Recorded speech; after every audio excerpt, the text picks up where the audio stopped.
السلام علیکم ورحمۃ اللہ وبرکاتہ۔ اعوذ باللہ من الشیطان الرجیم۔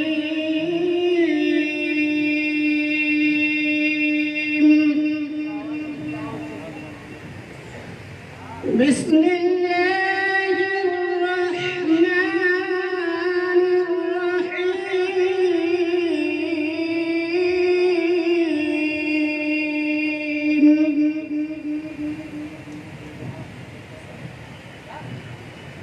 يا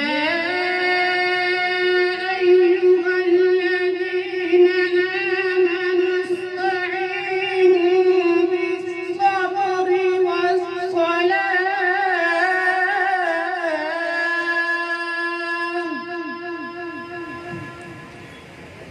إن الله مع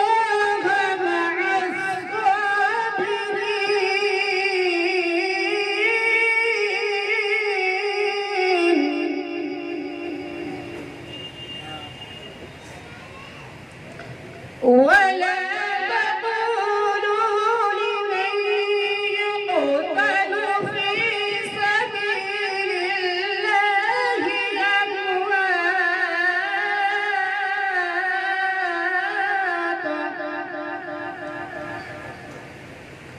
بل أحياء ولكن لا تشعرون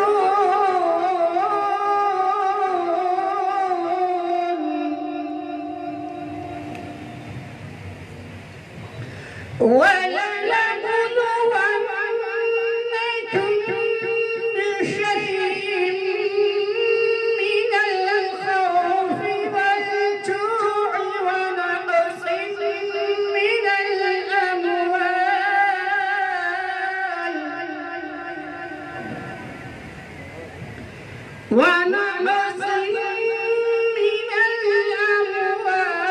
والأنفس والثمرات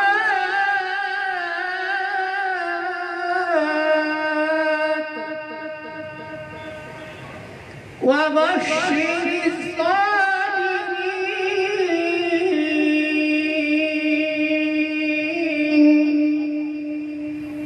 الصابرين الذين إذا أصابتهم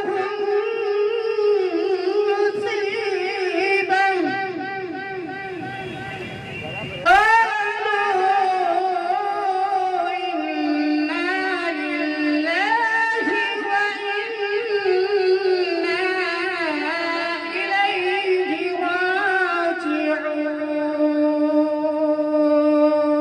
راجعون۔ السلام علیکم۔ مائک پہ کپڑا ہے کور باندھ دو نا ایک دم۔ ماشاء اللہ، جزاک اللہ خیر و احسن الجزا۔ اب میں اس کے بعد ایک حمد کے لیے جناب اشفاق صاحب کو میں آپ کے سامنے پیش کرنا چاہتا ہوں، وہ آئیں اور حمد پاک پیش کریں۔ اس کا کیمرہ صاف کروا دیں، کیمرہ کانچ پر کپڑا مارا۔ ادھر تو کلیئر دکھ رہا ہے، ادھر کلیئر دکھ رہا ہے، آن لائن میں دکھ رہا ہے کلیئر۔ دیکھو شاید کچھ ہوگا، میں نے بھی دیکھا آن لائن میں اتنا مطلب برائٹنیس نہیں ہے، لیکن ایسے ٹھیک ہے۔ جو ابھی چالو کرتا ہوں، میں آن لائن دیکھ رہا ہوں، میں آن لائن پہ ابھی چالو کیا تھا میں نے بھی۔